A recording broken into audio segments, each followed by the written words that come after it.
remember last time you mentioned that even if Hindu tradition and Hinduism is like backwards, and it would be better for us to have Enlightenment values, given that it's superior to Islam, right?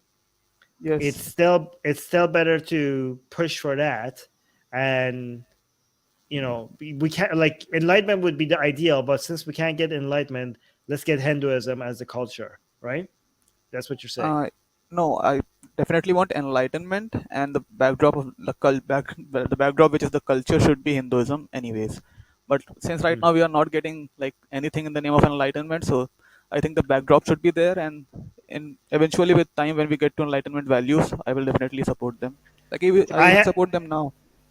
Could I just get a Okay, okay. definition on Enlightenment values? Because I hear this terminology flogged around, but I'd like someone to really define what Enlightenment values are. Should I go first?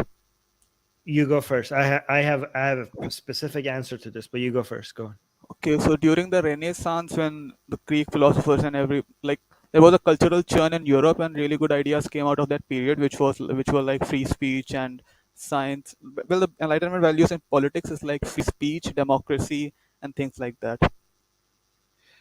Oh, and proper procedure of courts and like the things which you see in this in a civilized country and emerge from the age of Enlightenment. They are called Enlightenment values. okay. So this is I like to think of Enlightenment values. I have a list of what they entail. Okay, but it's people often talk about Western values, and I think that's horrible. That's a horrible name, because Western values includes Nazism and communism. Okay, Yes. um, so there's three main brands of Western values. Two of them are horrible. One of them is good, right? So Enlightenment values are the good ones. The bad ones are Nazism and communism. Okay, so don't let people. And also, it's bad to call them Western values because then Enlightenment values work wherever they are adopted, right? It doesn't. It's not just for the West. Like when countries like Japan and South Korea, they're not Western countries, but they adopted the same value.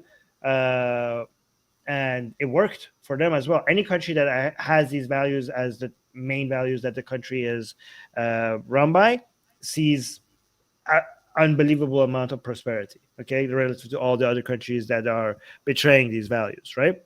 Um, and so that's what usually people mean by Western values. Okay, and I have a list of the things that they entail, and basically these are certain ideas that become extremely popular in the 17 and 1800s in Europe, in Western Europe, right? Mostly Britain and France, right? So these are the two main countries, and people associate people like mostly Voltaire. Voltaire is like and John Locke as the main figures who made these ideas extremely popular, right? So the list and also Jeremy Bentham and John Stuart Mill. I know there's a whole bunch of other people like Rousseau, but some of their ideas were crappy. Anyways, these are the main figures. Anyway, so the ideas were separation of powers. All right, separation of powers within government means like you try to decentralize power within the government by having three branches: judiciary, executive, and legislative. So that was because before this we had monarchies, and by it, people, the great thinkers in Europe tried to figure out what to do so that power is not centralized in such a, because centralization of power results in the corruption and abuse of power and misuse of power. So they were always looking for ways for how to reduce the control of the government so that people have relative higher power to the government. So separations of power within the government in three branches was one way of, I think it was Montesquieu who suggested this, and now it's the default way for governments around the world, right? To have three arms. So that's number one. Number two is secularism. They suggested that religion and politics have to be separated, and this is one of the Enlightenment values. Three is representative democracy. Okay, as opposed to absolute democracy, not absolute democracy, but representative. Not sorry, as opposed to direct democracy is representative democracy.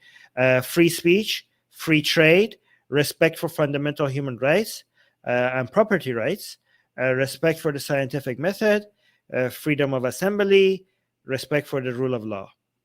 So these are the things that comes to my mind when I think about Enlightenment values. Is that a good friendly Muslim? Do you Yeah, have any no, that's a good questions? definition. No, it's good. Yeah. Yes, I forgot secularism in my definition of Enlightenment values. Yeah. But yeah, Oh, democracy and free speech are secularism, I think, are the main parts.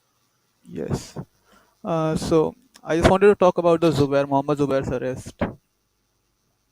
Oh, before you do that, I wanted to challenge you on your opinion that you said Okay. that Hinduism, as because we can't have nice things, so why not Hinduism? So the problem with that is that, first of all, um, you're saying Hinduism as a way to not to challenge Islam, because as opposed to Islam. So you're like, hey, we have Islam, we can't have enlightenment. So it would be good if we have more Hinduism, so we don't get more of Islam, right? Is that kind of what And you're saying? no. No, go.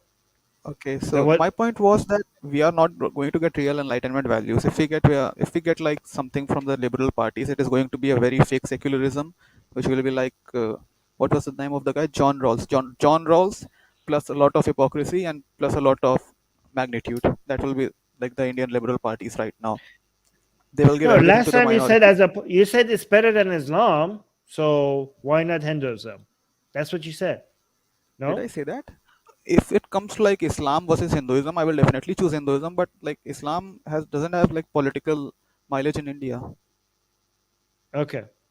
I'm So choosing like you're a Hindutva that is not at all concerned with like Islam's influence in India, because Hindutva's identity is like usually defined around that fear. yes. So why I would you think want that's nationalism because then?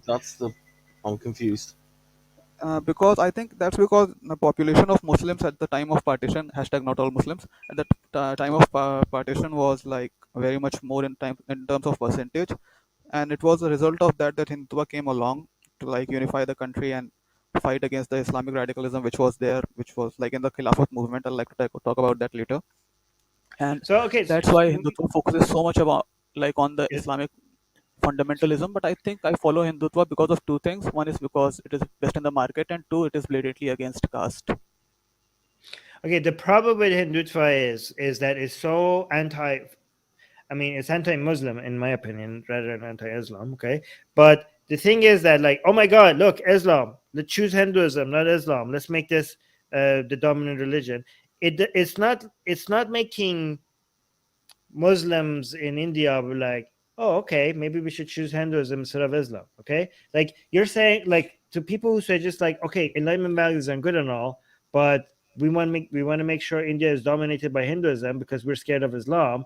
What I'm saying is that they're not making India dominated by Hinduism by going and like, hey, Muslims, how about give Hinduism a chance? Okay, they're like, no, like they're demonizing them, right? So in fact, the effect that they're having is that they're Islamizing. Well, I mean, they're making the Islam section of India more radical, right? So they're not making India more Hindu.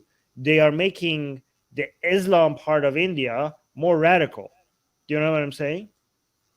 Yes. So, what was the first part? I like, just forgot. I was trying to find I'm find a just piece saying, of paper like, to write I'm my just saying, point. First point. I, my first point is not like, oh, I like Hindutva because they're making the major identity of India Hinduism. I'm like, they're not doing Yes. that.